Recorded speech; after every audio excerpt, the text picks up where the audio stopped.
Hoje, coincidentemente, eu estava escrevendo um texto que eu publiquei no meu Twitter e no meu Instagram, que eu partilho com vocês agora que não tem essas redes sociais. Não precisamos concordar com a forma que o outro escolheu viver para respeitá-lo. O respeito não é concordância. Respeito é verbo de ligação. Postura que reflete o quanto já superamos a ancestralidade tribal, que considerava o outro como uma ameaça. Para conviver com convicções diferentes, não é necessário abrir mão das nossas. Não precisamos ser inimigos só porque não escolhemos seguir juntos. Em última instância, somos todos humanos. Se retiramos as côdeas das diferenças, o que sobra é um cesto existencial com as mesmas necessidades. E é verdade. Boa noite, seu Christian. Tudo bem, meu amigo? Muito obrigado pela sua presença.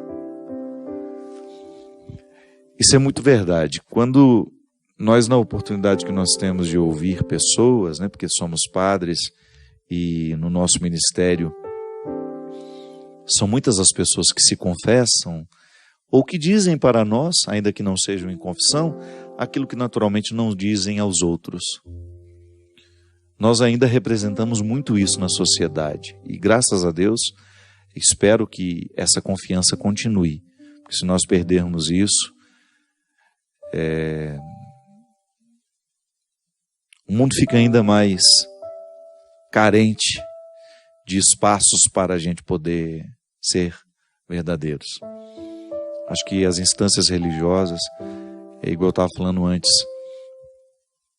dessa liderança religiosa, eu tenho um respeito profundo por todos os pastores, por todos os padres, por todos os líderes religiosos que desempenham este papel de forma responsável. Dar ao outro, ou conceder ao outro, o direito de ser, ouvido. E quanto mais a gente escuta as pessoas, mais nós vamos percebendo que nós somos todos iguais. Quando a gente retira essa roupa que nós vestimos, quando nós somos apenas nós, e a roupa que nós vestimos, eu digo, aquilo que socialmente nós vamos apresentando aos outros, ou aquilo que nós vamos deixando que seja colocado sobre nós, os nossos títulos, os nossos diplomas, o trabalho que a gente realiza, não, quando tudo isso é dispensado e a gente é só a gente. O que sobra é um ser necessitado. É só isso que sobra. Somos todos muito necessitados. Nós somos necessitados de afeto, nós somos necessitados de fidelidade, de carinho, de convicções, de partilha. Nós estamos todos muito cansados com a vida que a gente vive, com essa superficialidade que prevalece. Então, quando nós nos desnudamos de tudo isso, nós somos todos muito parecidos. Nós erramos da mesma forma, podemos até ter pecados diferentes, mas erramos. Erramos. Todos nós erramos. E quanto mais a gente tem consciência de que somos esses seres frágeis, maior deveria ser a nossa tolerância com aquele que é frágil também. Compreender esse verbo, o amor como um verbo de ligação, o respeito como aqui como um instrumento de ligação. O respeitar, quando ele vira verbo, aí sim, eu não preciso concordar com o outro, mas eu tenho que respeitar o que o outro está dizendo. É convicção dele. Jesus não impôs nada a ninguém. Eu posso propor. Eu posso continuar propondo como Jesus propôs. O jovem rico não ficou. Quando ele ouviu a proposta de Jesus, ele resolveu ir embora. Ele teve o direito de não pertencer.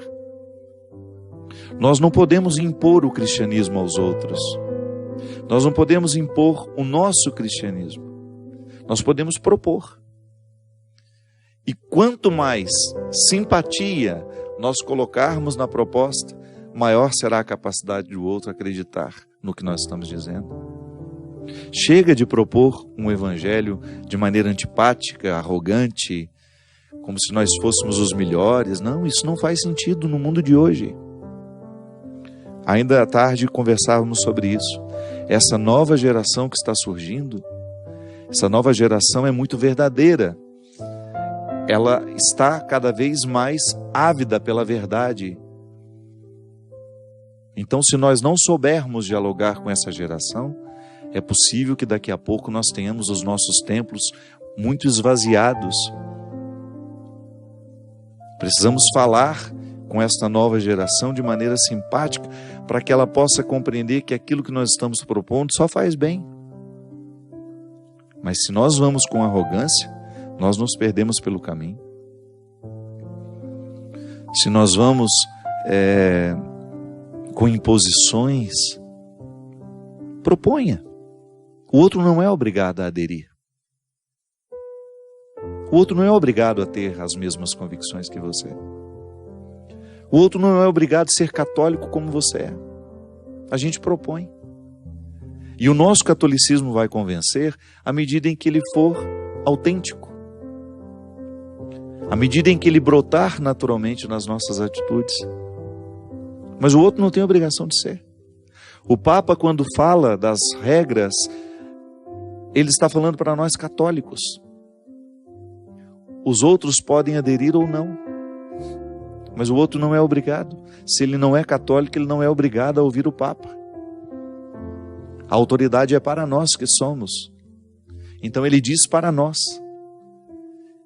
E aquele que não se sente confortável, precisa rever. A proposta cristã, quanto mais a gente abranger outras pessoas, melhor. Mas essa abrangência, aquele que não é cristão, aquele que não se encontrou dentro do cristianismo, não tem obrigação de viver as nossas normas.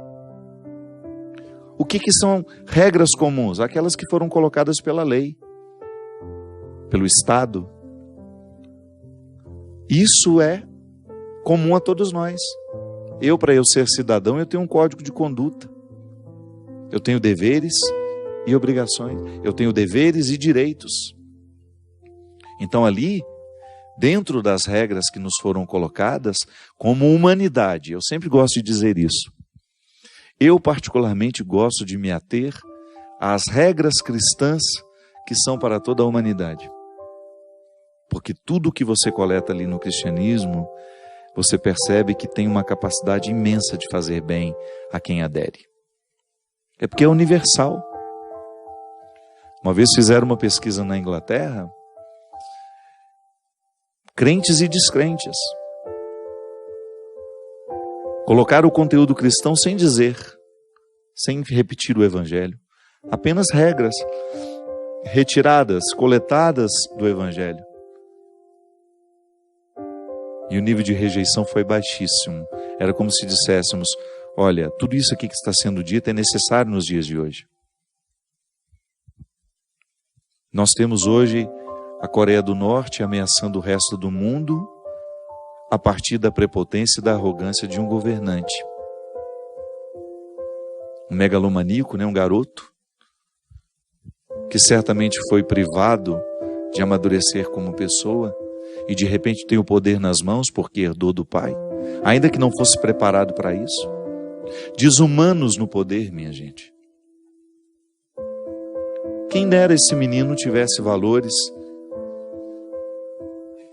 que o fizesse compreender o outro como um espaço a ser respeitado. Quem dera esse menino tivesse um coração pacificador para ver os seus irmãos coreanos do sul com mais tolerância. Quem dera nós tivéssemos governadores, presidentes da República, que tivesse um coração naturalmente cristão, ainda que ele não fosse cristão, mas que tivesse os valores do Evangelho, ou que tivesse um pouco de filosofia, um pouco de ética, um pouco não, bastante ética, valores universais. Às vezes nós ficamos dizendo que o mundo está necessitado de Deus, de religião. A gente precisa tomar cuidado quando a gente diz isso, mas que Deus é este que nós estamos apresentando? Que religiões são essas que nós estamos praticando? Elas são capazes de transformar a nossa conduta como cidadãos? Então, que seja bem-vinda. Ou ela é apenas uma instância de manutenção de poderes, de pessoas, de interesses financeiros? E o crente é apenas um instrumental para se chegar àquele objetivo. É apenas um lugar de passagem. Não estou preocupado com a experiência religiosa daquela pessoa. Eu estou preocupado com o dinheirinho que ela pode me dar todo mês para manter o meu império. Não. Precisamos de valores. Precisamos de pessoas verdadeiramente religiosas, isso é, que são capazes de perceberem as necessidades do mundo. O nosso planeta vive um caos. E as pessoas ainda não se convenceram de que é justamente a atitude humana que está provocando tudo isso. O nosso desrespeito com a nossa casa. A terra é a nossa casa. E nós vivemos jogando os nossos lixos no chão, nós vivemos poluindo os nossos rios, nós vivemos a poluir os nossos solos, com as fossas irregulares que nós fazemos nas nossas casas, com a gordura que nós jogamos todos os dias na pia da nossa casa. Outro dia eu estava lendo uma reportagem sobre isso, o tanto que o óleo que nós usamos em casa e que nós jogamos pelos nossos esgotos, o tanto que este óleo polui, prejudica o meio ambiente. Ah, mas como dá trabalho reciclar, né? Dá trabalho mesmo. Como dá trabalho separar o plástico do orgânico, do lixo que depois pode ser jogado em qualquer outro lugar, que ele vai se decompor. Nós não queremos ter o trabalho, não. Entramos nos nossos banhos de meia hora, de 40 minutos, sem nenhuma consciência daquele gasto. Minha gente, a nossa religiosidade, se ela não muda o respeito que eu tenho pelo rio que passa na minha casa, na porta da minha casa, eu preciso questionar essa religiosidade. Eu preciso questionar essa adesão a Deus que não me conecta à minha casa, ao cuidado com esse meio ambiente. Nós temos muitas vezes uma postura religiosa absolutamente desvinculada da vida.